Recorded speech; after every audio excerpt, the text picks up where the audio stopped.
नमस्कार। आकाशवाणी से प्रस्तुत है समाचार प्रभात।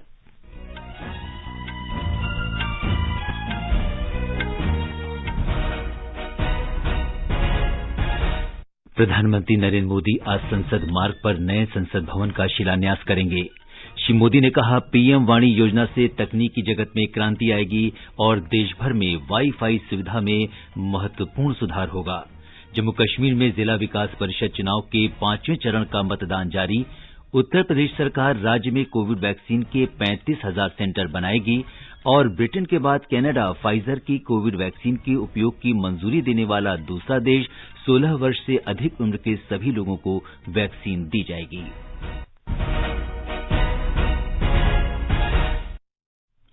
समाचार प्रभात में नवीन सक्सेना के साथ मैं सिद्धार्थ सिंह। कोविड-19 महामारी के खिलाफ देश एकजुट होकर लड़ रहा है। आप भी हमारे साथ सुरक्षा और बचाव के 3 आसान एहतियाती उपायों का संकल्प लें। मास्क पहनें, 2 गज दूरी है जरूरी, सुरक्षित दूरी बनाए रखें, हाथ और मुंह साफ रखें। अब समाचार विस्तार से। प्रधानमंत्री नरेंद्र मोदी आज संसद परिसर में नए संसद भवन की आधारशिला रखेंगे। संसद की नई इमारत आत्मनिर्भर भारत के दृष्टिकोण का प्रतीक होगी। स्वतंत्रता के बाद पहली बार देश में जनता की संसद के निर्माण पर ये अवसर मील का पत्थर होगा। 2022 में स्वतंत्रता की 75वीं वर्षगांठ के अवसर पर नया संसद भवन नए भारत की आवश्यकताओं और आकांक्षाओं को पूरा करेगा। नए भवन के निर्माण पर 971 करोड़ रुपए की लागत आएगी। नए भवन में पुराने संसद भवन की तुलना में समिति कक्ष और राजनीतिक दलों के कार्यालय अधिक होंगे। इसके निर्माण का प्रस्ताव पिछले वर्ष 5 अगस्त को राज्यसभा के सभापति एम वेंकैया नायडू और लोकसभा अध्यक्ष ओम बिरला ने राज्यसभा और लोकसभा की कार्यवाही के दौरान रखा था।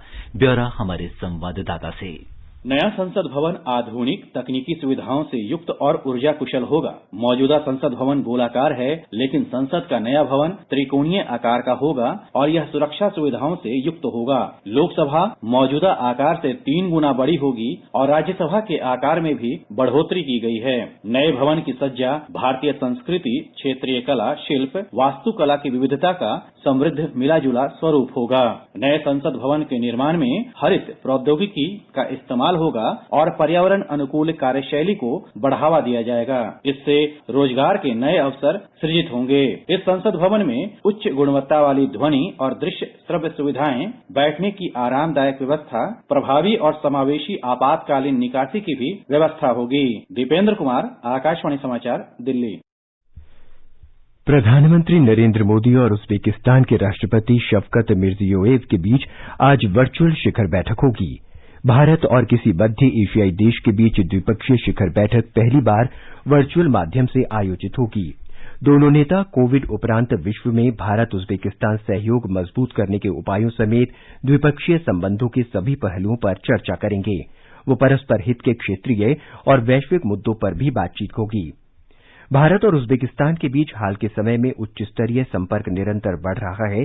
प्रधानमंत्री मोदी की 2015 और 2016 में उज्बेकिस्तान की यात्रा और राष्ट्रपति मिर्जियोयेव की 2018 और 2019 में भारत यात्रा से दोनों देशों की रणनीतिक साझेदारी में ज्यादा मजबूती आई है। प्रधानमंत्री नरेंद्र मोदी कल शाम वर्चुअल माध्यम से अंतर्राष्ट्रीय भारती उत्सव 2020 को संबोधित करेंगे।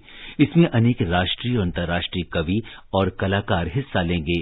भारतीय उत्सव का आयोजन महाकवि सुब्रमण्य भारती की 138वीं जयंती मनाने के लिए वनाविल कल्चरल सेंटर करा रहा है। प्रधानमंत्री नरेंद्र मोदी ने कहा है कि ऐतिहासिक पीएम वाणी योजना से तकनीक की दुनिया में क्रांति आएगी और देश भर में वाई-फाई की उपलब्धता में उल्लेखनीय सुधार होगा। श्री मोदी ने कहा कि इससे व्यापार करना और सुगम होगा तथा जीवन आसान होगा। उन्होंने कहा कि इस योजना से छोटे दुकानदार वाई-फाई सुविधा का इस्तेमाल कर सकेंगे। प्रधानमंत्री ने कहा कि इससे आय बढ़ेगी और युवाओं को निर्बाध इंटरनेट कनेक्टिविटी मिलेगी और डिजिटल इंडिया मिशन को मजबूती मिलेगी। केंद्रीय मंत्रिमंडल की बैठक में कल पीएम वाणी योजना को मंजूरी दी गई। संचार और सूचना प्रौद्योगिकी मंत्री जयशंकर प्रसाद ने कहा कि सार्वजनिक वाई-फाई सुविधा प्रदान करने के लिए डेटा कार्यालयों के माध्यम से सार्वजनिक वाई-फाई नेटवर्क लगाने के लिए लाइसेंस शुल्क नहीं देना होगा। प्रधानमंत्री wifi access network interface PM वाणी, ये देश में वाईफाई क्रांति की दिशा में एक बहुत ही महत्वपूर्ण कदम है। सबसे पहले हम एक पब्लिक डेटा ऑफिस खोलेंगे। ये कोई पार्सल की दुकान हो सकती है, ये कोई चाय की दुकान हो सकती है, ये कोई छोटा सा कोई पब्लिक ऑफिस हो सकता है।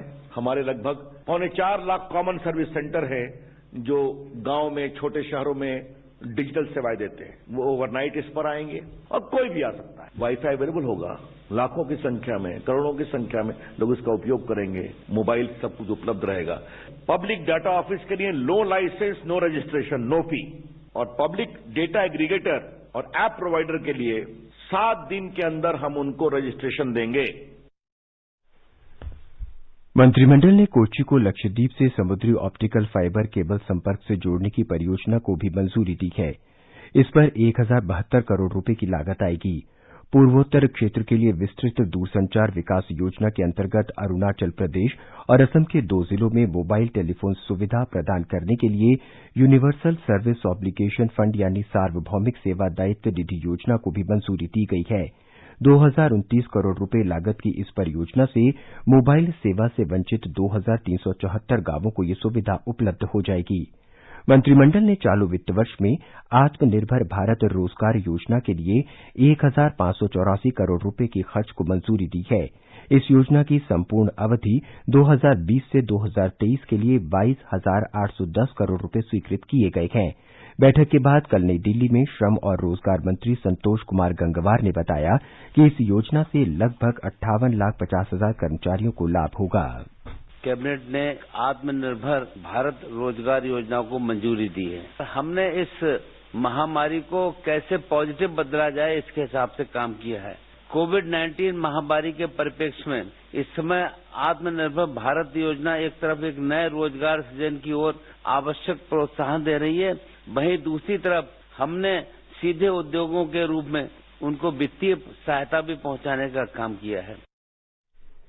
श्री गंगवार ने कहा कि योजना के अंतर्गत सरकार 1 अक्टूबर 2020 से 30 जून 2021 तक काम पर रखे गए कर्मचारियों को 2 साल के लिए सब्सिडी देगी। सरकार 1000 कर्मचारियों वाले प्रतिष्ठानों के नए कर्मचारियों के लिए नियोक्ता के 12% के अंशदान के साथ साथ कर्मचारियों के हिस्से के 12% का भी भुगतान करेगी। सरकार कुल 24% अंशदान कर्मचारी भविष्य निधि खाते में करेगी। कर्मचारी भविष्य निधि संगठन इस अंशदान को कर्मचारी के आधार नंबर से जुड़े भविष्य निधि खाते में इलेक्ट्रॉनिक तरीके से जमा करेगा। जम्मू कश्मीर में आज जिला विकास परिषद में चुनाव के 5वें चरण का मतदान हो रहा है। इस चरण में 58 सीटों पर सरपंच और 218 सीटों पर पंच के रिक्त पदों पर मतदान हो रहा है।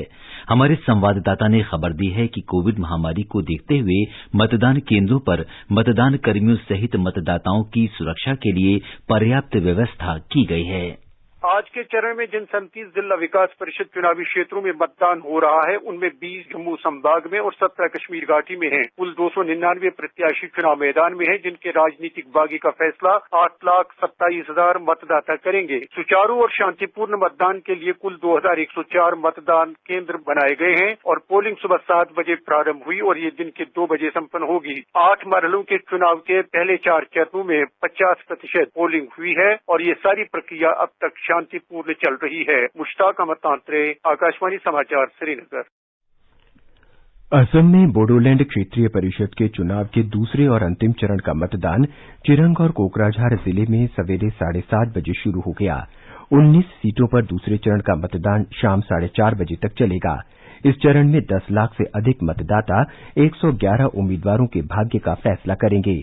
चुनाव के पहले चरण में 77% से अधिक मतदान हुआ था।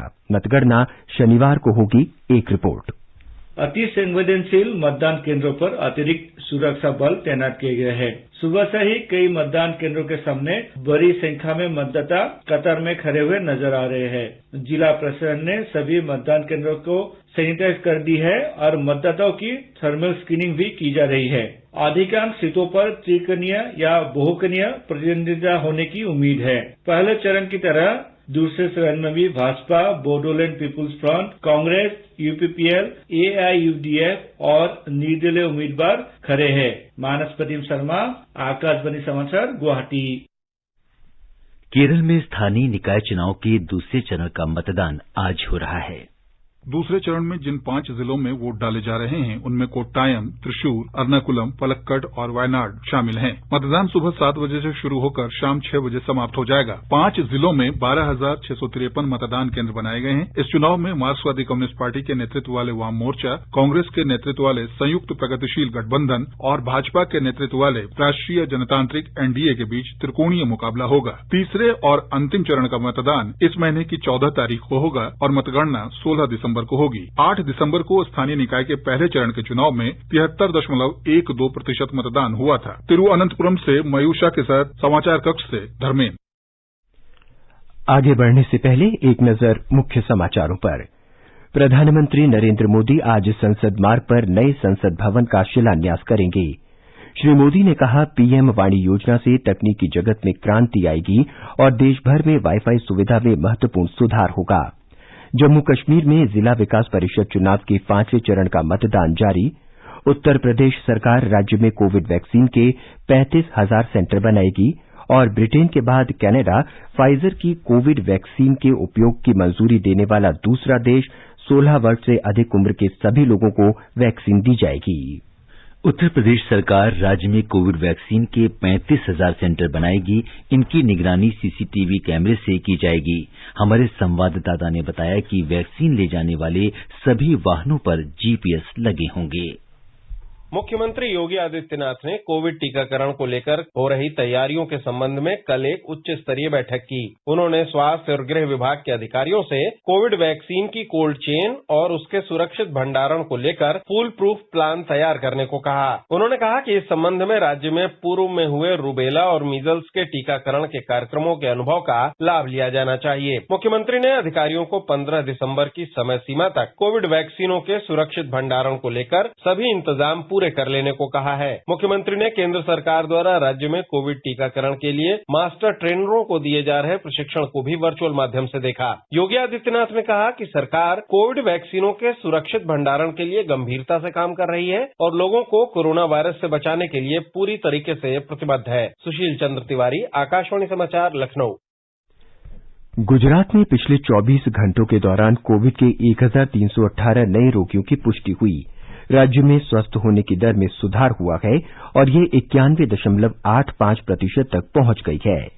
गुजरात में कोविड-19 संक्रमण के अब तक 2,22,811 मामले सामने आ चुके हैं, जिसमें से 2,04,661 मरीज ठीक हो चुके हैं। कल 1,550 मरीजों के ठीक होने के साथ अस्पतालों से छुट्टी दी गई। राज्य में अब तक 84,32,000 से अधिक लोगों का कोविड-19 के लिए परीक्षण किया जा चुका है। संक्रमण के सबसे अधिक 280 नए मामले कल अहमदाबाद में दर्ज हुए, जबकि सूरत में 212 मामले सामने आए। राज्य में इस वक्त 14,027 सक्रिय मामले हैं, जिसमें से 75 मरीजों को वेंटिलेटर पर रखा गया है। कल 13 मरीजों की मृत्यु के साथ राज्य में कोविड-19 से जान गंवाने वाले मरीजों की संख्या 4,123 हो गई है। योगेश पंड्या, आकाशवाणी समाचार, अहमदाबाद। बिहार में कोविड-19 से स्वस्थ होने की दर 97.33% तक पहुंच गई है। ये राष्ट्रीय औसत से 2.67% अधिक है। राज्य में कोविड रोगियों की संख्या निरंतर कम हो रही है। इस समय 5,137 रोगियों का विभिन्न अस्पतालों में इलाज चल रहा है। पटना में सबसे अधिक 1,989 रोगी हैं। पिछले 24 घंटे के दौरान 707 रोगी स्वस्थ हुए हैं, जबकि 690 नए रोगियों की पुष्टि हुई है। राज्य में अब तक 2,34,498 रोगी स्वस्थ हुए हैं। छत्तीसगढ़ में कोरोना से संक्रमित लोगों की संख्या 2,50,000 से अधिक हो गई है। अब तक इस बीमारी से 3,000 से अधिक लोगों की मृत्यु हो चुकी है। छत्तीसगढ़ में अब तक 2,28,000 से अधिक कोरोना संक्रमित मरीज इलाज के बाद ठीक हो चुके हैं। इस तरह राज्य में रिकवरी दर 91% से अधिक है। प्रदेश में वर्तमान में करीब 20,000 कोविड पॉजिटिव मरीजों का इलाज विभिन्न अस्पतालों या होम आइसोलेशन में चल रहा है। राज्य में कोविड संक्रमित मरीजों की पहचान के लिए रोजाना 30,000 से अधिक टेस्ट किए जा रहे हैं। इस बीच प्रदेश के स्वास्थ्य मंत्री टीएस सिंहदेव ने कल स्वास्थ्य विभाग के वरिष्ठ अधिकारियों की बैठक लेकर कोरोना संक्रमण की स्थिति के साथ ही कोविड वैक्सीन के टीकाकरण के लिए जरूरी तैयारियों की भी समीक्षा की। राज्य में टीकाकरण के लिए अब तक 8,000 से अधिक वैक्सीनेटर चिन्हांकित किए जा चुके हैं। विकल्प शुक्ला, आकाशवाणी समाचार, रायपुर। दिल्ली में कोविड रोगियों के स्वस्थ होने की दर 94.93% तक पहुंच गई है। पिछले 24 घंटों के दौरान 4,177 रोगी स्वस्थ हुए हैं। इसके साथ ही स्वस्थ लोगों की संख्या 5,69,216 हो गई है। कल राष्ट्रीय राजधानी में 2,463 लोगों में संक्रमण की पुष्टि हुई है। अब संक्रमित लोगों की संख्या बढ़कर 5,99,575 हो गई है। दिल्ली सरकार ने पिछले 24 घंटों के दौरान 50 रोगियों की मृत्यु की पुष्टि की है। आकाशवाणी का समाचार सेवा प्रभाग वर्ष की प्रमुख झलकियों की वार्षिक श्रृंखला ईयर एंडर 2020 प्रस्तुत कर रहा है। कोविड-19 इस साल की सबसे बड़ी खबर रही है। प्रधानमंत्री नरेंद्र मोदी के कुशल नेतृत्व में भारत ने इस महामारी से निपटने में बेहतर ढंग से कार्य किया है। कोविड महामारी से निपटने के लिए टीके का विकास एक बड़ी चुनौती रहा है। पिछले शुक्रवार को सर्वदलीय बैठक के बाद प्रधानमंत्री ने बताया कि देश में अगले कुछ सप्ताह में कोविड का टीका उपलब्ध होने की संभावना है। श्री मोदी ने कहा कि विश्व को भारत से सस्ते और कारगर टीके की अपेक्षा है। अगले कुछ हफ्तों में कोरोना की वैक्सीन तैयार हो जाएगी। जैसे ही वैज्ञानिकों की हरी झंडी मिलेगी, भारत में टीकाकरण अभियान शुरू कर दिया जाएगा।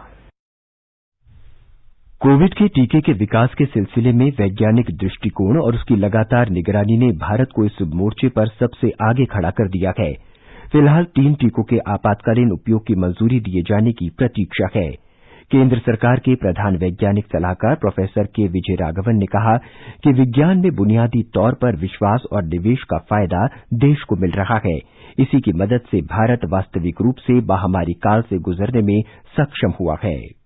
During this pandemic, India has in addition done extraordinarily well in becoming a developer of vaccines and new vaccines from here. And this is a great example of how investment in foundational science, basic science, pays off in an emergency. We are making really good quality vaccines. They are in late stages of trials. If they pass the trials, they'll do well. So India will now be both a manufacturer of vaccines, but also a developer of vaccines. प्रस्तुत है हमारे संवाददाता की report.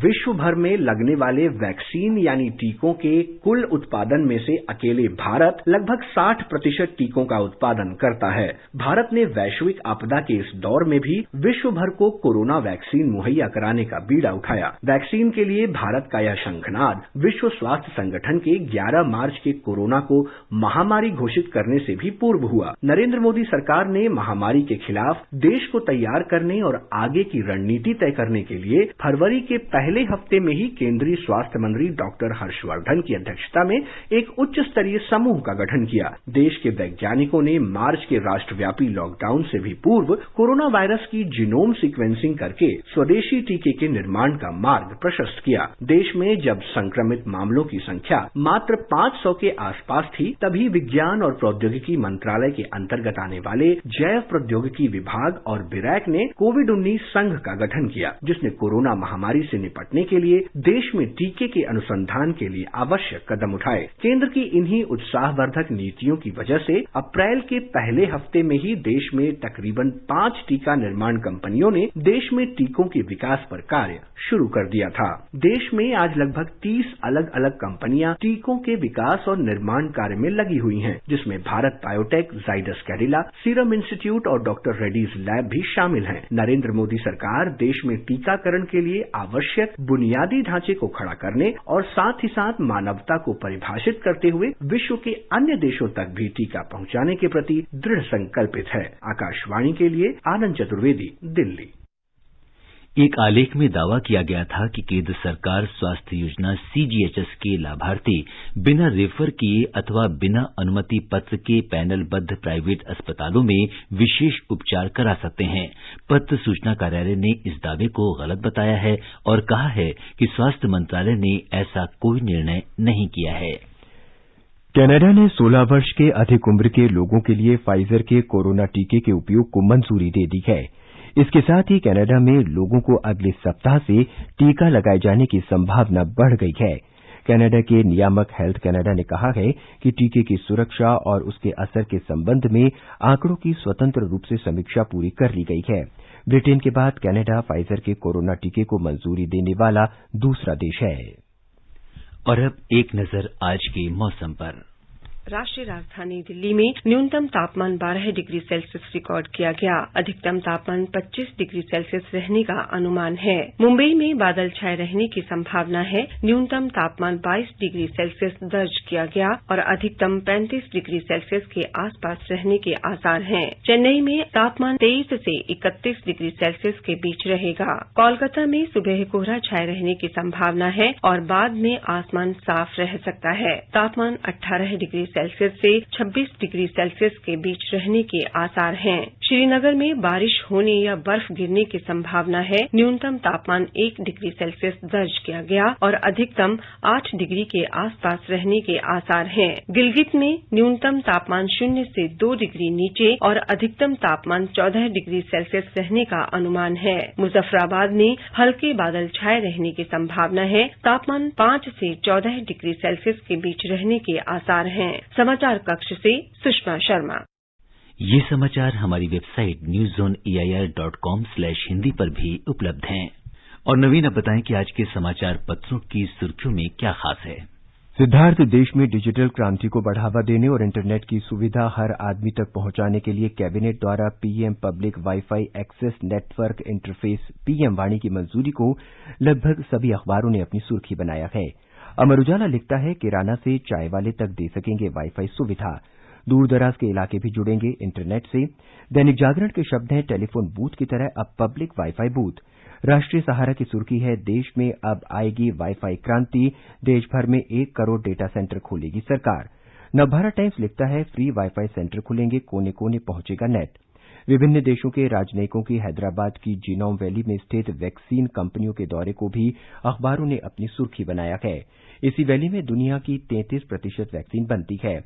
Navbharat times लिखता है, 64 देशों के राजनयिकों ने देखा कैसे बनता है टीका, भारत का लोहा माना। हरिभूमि की सुर्खी है, दुनिया भर के 64 देशों के राजदूत पहुंचे, भारत बायोटेक क्षमताओं हुए मुरीद।